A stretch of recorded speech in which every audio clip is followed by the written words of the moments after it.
Never Too Young to Make a Difference, Our Duty to End Systematic Oppression by Eliza Schultz and Juneau II. Why should we address poverty-related hardship?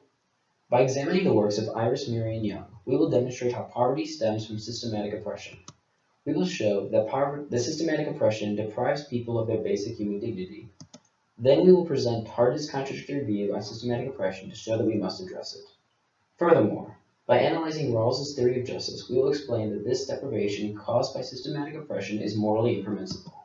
Thereafter, we will criticize Pogue's perspective on culpability to determine our culpability associated with systematic oppression. Then, we will examine distinguished principles of obligation to establish our obligation to create change as a means of addressing systematic oppression. Finally, we will discuss Dr. King's proposed transformative movement to disintegrate systematic oppression. Systematic oppression refers to the institutional and arbitrary division of people into dominant and subordinate groups, which results in the deprivation of basic human dignity and well-being. According to Iris Marion Young, systematic oppression is marked by 5 heuristics, which we will outline with the example of sexism as a form of systematic oppression. 1. Exploitation. Young considers exploitation as the steady transfer of results of the labor of one social group to benefit another.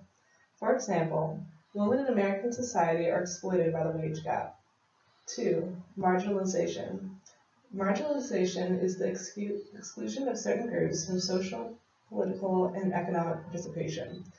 For example, traditional forms of work for women, such as housecare or childrearing, represent a way that women are marginalized in the workforce. 3. Powerlessness.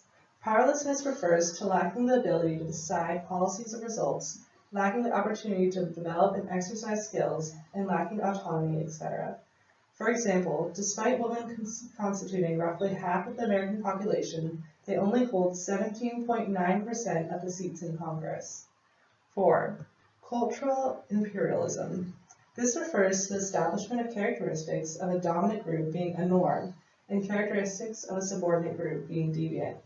For example, women are subject to unfair and impossible norms of beauty and body image, particularly those that lead to poor mental and physical health. 5. Violence. Violence refers to being targeted only due to being labeled as a member of a subordinate group. For example, women are constantly aware and on guard against sexual assault. This is evident by the 20 to 25% of women reportedly experiencing sexual assault in college. Having established what systematic oppression is from Young's view, we can revert back to these 5 heuristics as we compare Young to other philosophical perspectives. One philosopher who recognizes systematic oppression but wrongly argues that we should not address it is Hardin. Hardin recognizes these systems of oppression through his lifeboat ethics. Lifeboat ethics represent a situation in which there are people in a lifeboat that is nearly out of space, and many more people are drowning around it. According to Hardin, this is a bad situation that has 2 possible solutions.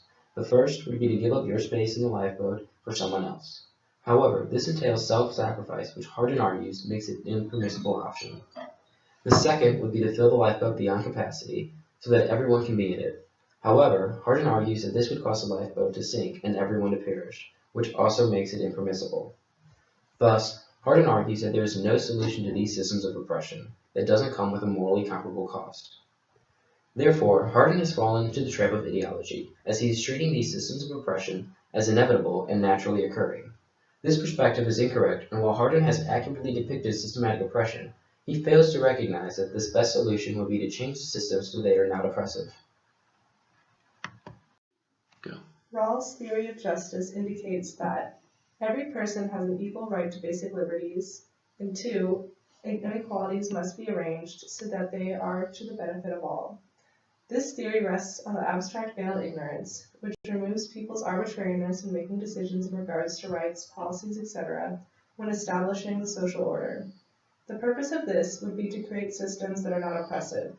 We strongly support the ideals of Rawls' theory of justice, such as emphasis on human rights, ensuring capabilities as a means of outlining what is morally permissible.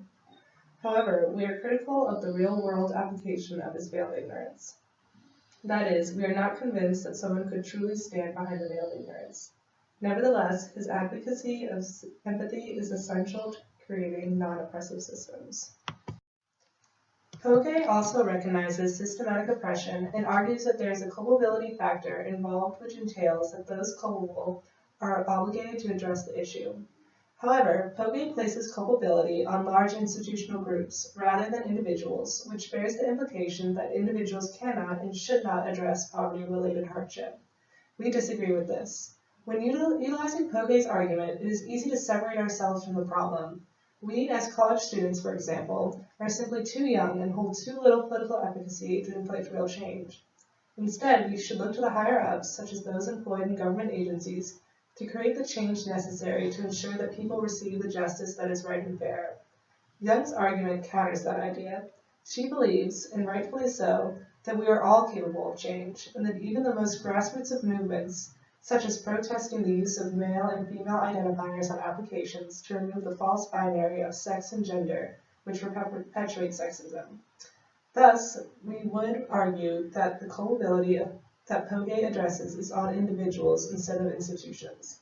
Therefore, individuals are obligated to address poverty-related hardship.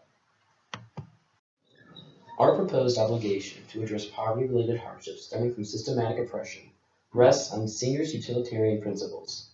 Singer does not specifically address systematic oppression, nor does he recognize the culpability involved, but his principles are still valuable in determining why we should address poverty-related hardship. The first premise of Singer's principles is that there must be a very bad situation. Using Rawls's principles, we have established that the suffering that coincides with systematic oppression is morally impermissible. Therefore, systematic oppression constitutes a very bad situation. Singer's second premise is that any action that we must take must not have a morally comparable cost. It is our belief that addressing systematic oppression would have little to no comparable cost, as it would instead maximize the benefits for all in society through improved health and well-being. In his 1967 speech, Dr. Martin Luther King asked, "Where do we go from here?" in reference to the civil rights movement addressing the systematic oppression of black people in the United States. He answered his own questions by proclaiming, "In America, you must be born again." Thus, Dr. King suggests that we need to embark on a transformative movement that recreates the systems of our society so they can be free of oppression. In order to accomplish this, we must cultivate diversity, acceptance, empathy, strong community bonds, and a general love of humankind. As a result, we can bridge the divisions between the dominant and subordinate groups and disintegrate systematic oppression. So why should we address poverty-related hardship? Through this presentation, we have proven that poverty stems from systemic oppression, which deprives people of their rights to human dignity and well-being. Through a critique of Harding and an analysis of Rawls, we have determined that it is morally impermissible to ignore issues pertaining to poverty-related hardship. Furthermore, we have determined, in opposition to Poge, that we were all culpable of perpetrating systematic oppression. Through examination of Singer, we have established that we have an obligation to create change. Furthermore, Dr. Martin Luther King has presented us with a method for creating that change. In conclusion, we believe that we are all obligated and capable of transforming our society into one based on harmony and mutual respect, as Dr. King envisioned.